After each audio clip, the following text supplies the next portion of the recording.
Shipping's focus is shifting to scalable energy infrastructure, with new technologies cutting fuel use by up to 14.7% as decarbonization pressures mount.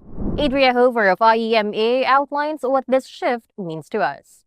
So, Adria, what is holding back Asia's energy infrastructure from keeping pace with shipping decarbonization?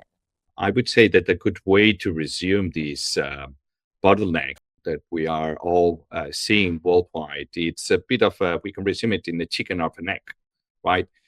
Ports are waiting for ship owners and fleet operators to decide, and the ship operators are waiting for the ports to provide the type of fuel bunkering and shore power that will be necessary to reduce those emissions.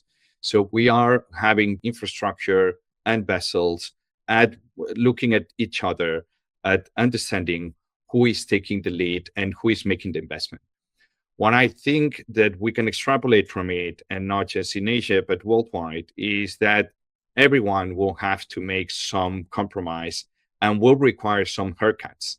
There is no way that you will be exempt of any impact, on CapEx or OpEx, pretending that others will take the full weight and the full legwork of doing this transition over the next 25 years.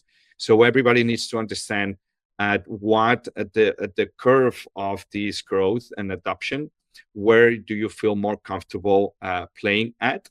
But you need to understand the later you get on board of these, the more chances you have to remain less competitive and losing traction, down the road. Now, just for better understanding on this, how much impact can efficiency technologies have on cutting fleet emissions? Based on studies, we can see that it can range between barely, 15% up to 40%. If we add is a multi-layer solution, there is, from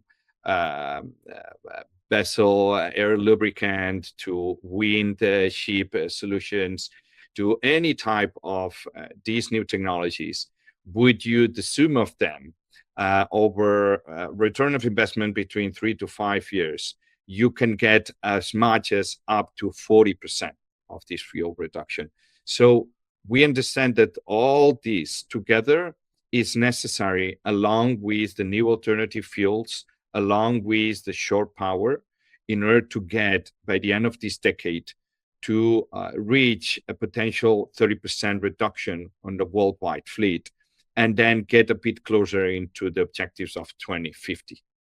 So if you were to make recommendations, Adria, what upgrades are most needed to support alternative marine fuels in the region? Well, it's very important that the regions, they might be sovereign countries, they must protect the national interest on their infrastructure, on their port activity, distribution of goods, commercialization.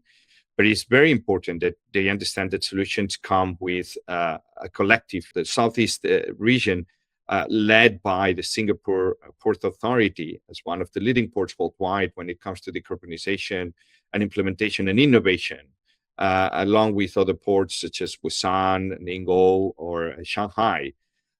They need to understand green corridors. They need to understand how each country, based on their own energy sourcing, energy transition plans, they can establish partnerships to each other to be able to provide interim solutions to these fleet operators to optimize the routes, which ultimately will allow to maintain inflation, will allow to maintain cost of goods, under control, and will allow the consumer and the economies, continue prospering at a certain control rate. So we believe that partnerships between countries and especially between port authorities will be one of the key elements that will allow, these alternative fuels to be established across. Because if the port of Tokyo is not in sync with the port of Sydney, it would be very difficult that you will see any tangible progress that benefits not just the ship owners, but the final consumer. And ultimately, I think that this is at the core of every government's policy to make sure that the economy continues progressing, that the distribution of goods across maritime, which represents between 85 to 90%, continues stabilized, and that obviously end consumer and global health and environment, it's all protected and taken into consideration as a risk factor, same as climate resilience, as a risk factor for the future for future generations. Thank you so much for sharing your thoughts and for joining us today, Adria. Thank you very much for having us. Once again, that was Adria Jover, President and Founder of International Electric Maritime Association, IEMA. For more news, visit marinereport.com.